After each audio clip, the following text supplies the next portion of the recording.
O aeroporto parecia engolir Natália em sua solidão. As lágrimas escorriam enquanto ela apertava contra o peito o buquê que deveria ter brilhado no altar no dia seguinte. O painel de voos piscava com uma única palavra que destruía tudo: atrasado. Pela segunda vez. O celular vibrava sem parar no colo, mensagens se acumulando como um coro de vozes que não entendiam a gravidade daqueles minutos. Os pais do noivo confirmando detalhes, a florista ajustando os últimos arranjos, a amiga de infância enviando fotos da decoração quase pronta. Todos menos ele. Alexei, o homem que prometera ser seu porto seguro, sumido desde a manhã, inalcançável como um fantasma. Ela havia calculado cada segundo daquela viagem: pousar, pegar o vestido na mansão, buscar as alianças e aguardar o amanhã chegar. Mas o destino, como sempre, ria dos planos humanos. O café no copo de papel esfriara, amargo como a certeza de que algo estava errado. Natália queria ouvir sua voz, aquele timbre calmo que dizia: tudo sob controle,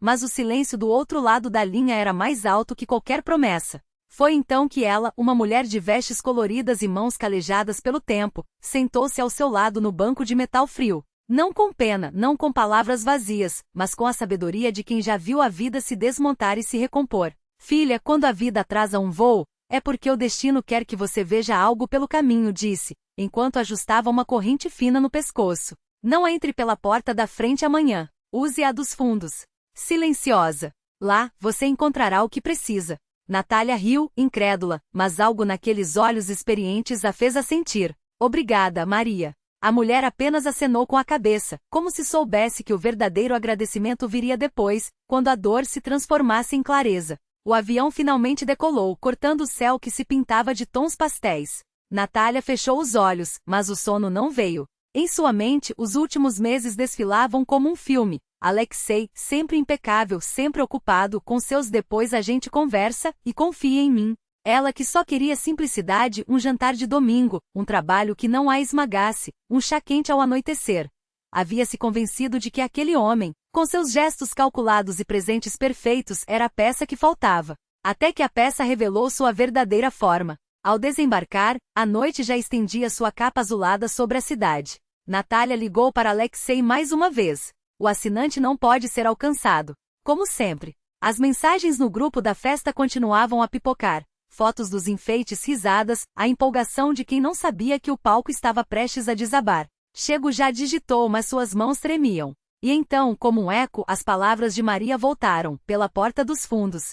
Era absurdo. Mas que mal havia em ver a mansão sem o glamour das luzes e dos sorrisos forçados. O táxi dobrou pela estrada de terra, longe dos holofotes. O cheiro de grama cortada e metal quente invadiu o carro. Natália desceu, o coração batendo tão forte que parecia querer sair do peito. A porta dos fundos estava entreaberta, e dali vinham vozes que não eram para seus ouvidos. Amanhã assinamos os papéis e pronto. Daqui a 2 meses, nos separamos sem alarde. Diremos que não deu certo. Minha mãe precisa dessa calma, e os negócios não podem ser afetados.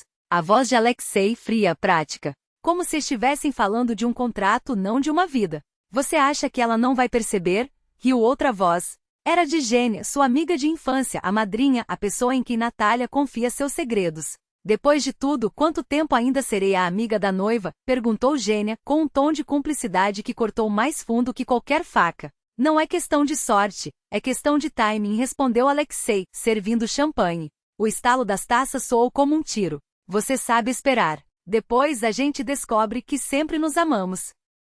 Natália não gritou, não chorou, apenas sentiu o mundo girar devagar, como um peão perdendo força. Tudo aquilo, os jantares, os planos, as promessas, era apenas mais uma transação. E ela, a peça descartável do tabuleiro. Voltou ao carro com passos firmes. Ligou para a administração da mansão e cancelou tudo. O buffet, a decoração, a orquestra. Por favor, assumam os custos com minha conta, pediu, com uma calma que a surpreendeu. Depois, discou para a mãe. Mãe, não haverá casamento amanhã. Estou bem. Eu explico quando chegar. O silêncio do outro lado foi quebrado por um suspiro trêmulo. Minha filha, venha para casa. No grupo da festa digitou a mensagem final. Pessoal, peço desculpas. O evento foi cancelado. Razões pessoais.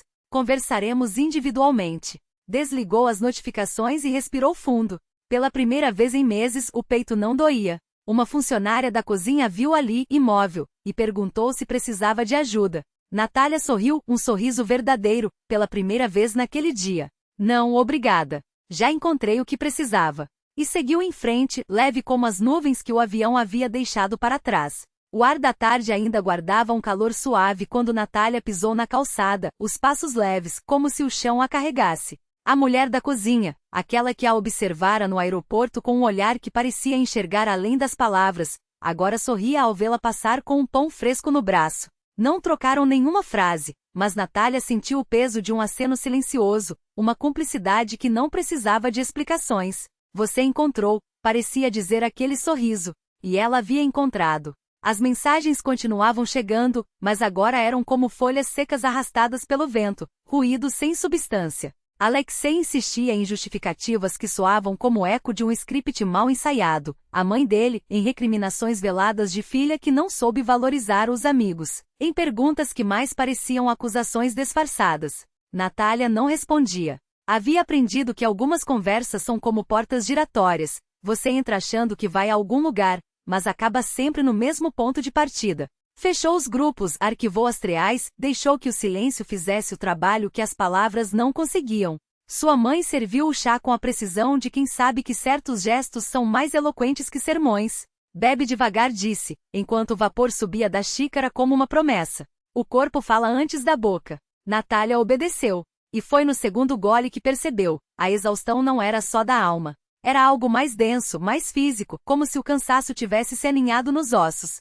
A princípio, atribuiu ao outono, a mudança de luz, ao ritmo acelerado do novo trabalho, onde, pela primeira vez em anos, sentia que suas mãos e sua voz tinham o peso certo. Mas quando as tonturas começaram a chegar como visitas indesejadas ao anoitecer, e o cheiro do café da manhã passou a lhe causar náuseas, soube que era hora de ouvir o que o corpo gritava em surdina. O médico tinha olhos que não julgaram, nem quando ela gaguejou ao explicar a falta de planejamento, a bagunça dos últimos meses. Ele apenas sorriu, ajustou os óculos e apontou para a tela do ultrassom. Aqui veja, um ponto de luz que insiste em brilhar. Natália olhou para aquele borrão pulsante e sentiu algo se rearranjar dentro dela, não como um peso, mas como uma âncora. Quando saiu do consultório, o mundo parecia mais nítido, como se alguém tivesse limpado o vidro embaçado por trás do qual ela vivia. André esperava do lado de fora, com um buquê de margaridas brancas, porque rosas são clichê, e você merece algo que não seja óbvio. Não fez perguntas.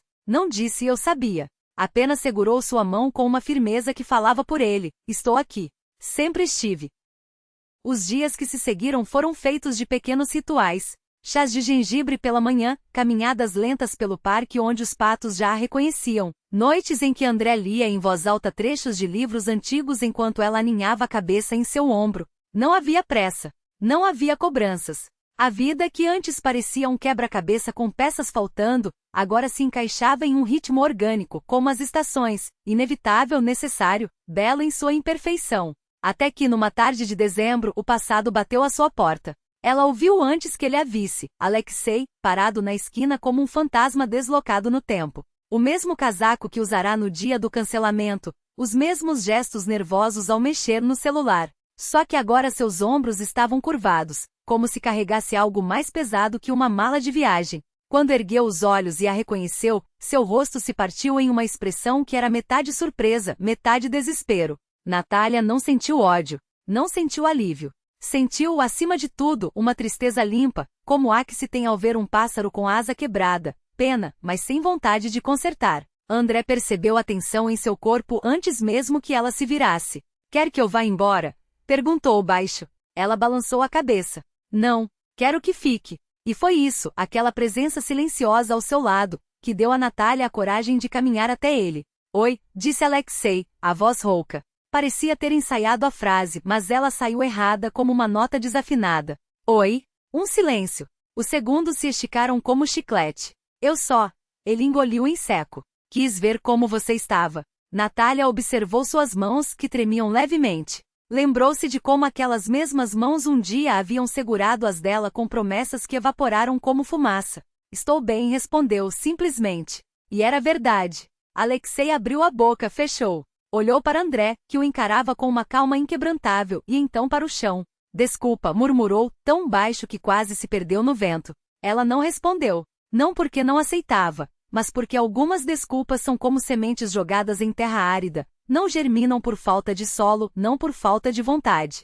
Quando se viraram para ir embora, Natália sentiu o peso de um olhar nas costas, mas não olhou para trás. Algumas portas só se fecham quando paramos de empurrá-las, e algumas estradas só se abrem quando deixamos de olhar para o retrovisor. André apertou sua mão com mais força. Vamos para casa? Perguntou. Ela sorriu. Vamos. E seguiram adiante enquanto a noite caía sobre a cidade como um manto suave, e as luzes dos postes acendiam, uma a uma, iluminando o caminho. Amaro. Seu olhar deslizou até a barriga, quase imperceptível sob o casaco, e por um instante algo que já não era calor, mas apenas uma sombra do que um dia fora, tremeluziu em seus olhos. Ele abriu a boca como se quisesse dizer alguma coisa, talvez um nome, um pedido, uma desculpa tardia. Mas só assentiu perdido sem força, como quem reconhece que algumas palavras nascem mortas. Natália respondeu com um aceno igual, nem frio nem gentil, apenas humano. Depois virou-se para André, encostou-se em seu braço e seguiu em frente. Atrás ficou um homem com quem o essencial nunca aconteceu. Só o que ficou foram verdades nuas, aquelas que não precisam de testemunhas. No inverno compraram um berço pequeno, um cobertor macio, fraldas coloridas. Maria trouxe um amuleto, um minúsculo ramo de lavanda seca, sem explicações, sem palavras vazias. A mãe de Natália tricotou uma touca com pontos apertados, como se quisesse abrigar não só a cabeça da netinha, mas também os anos que veriam. O pai, em silêncio, fixou uma prateleira na parede e verificou as janelas. As janelas. André imprimiu uma foto das patas das utas na neve e pendurou sobre a cômoda. No verso escreveu a lápis com letra firme: lar é quando está quieto e quente.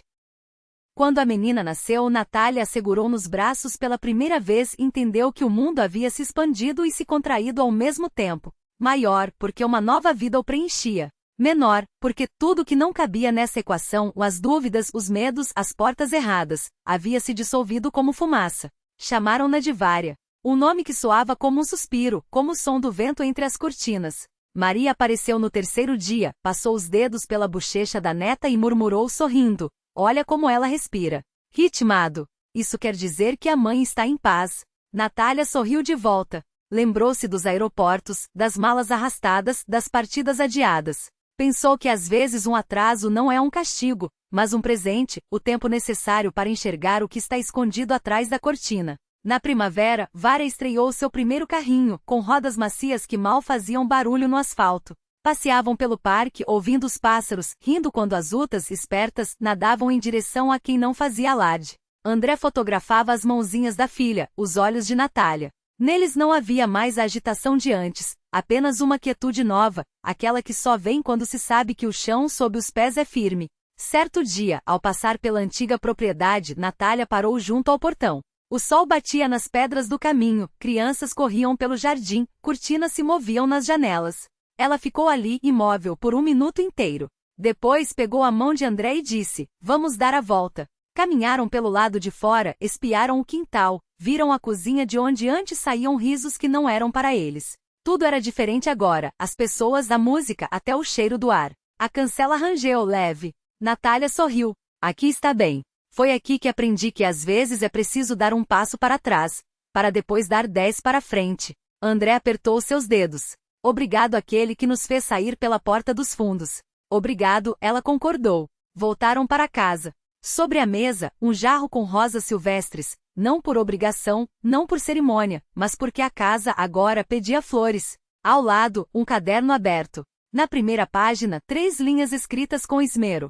Asterisco: não apressar o passo onde não te esperam. Não justificar escolhas que não foram tuas. Guardar só os gestos e as palavras que curam.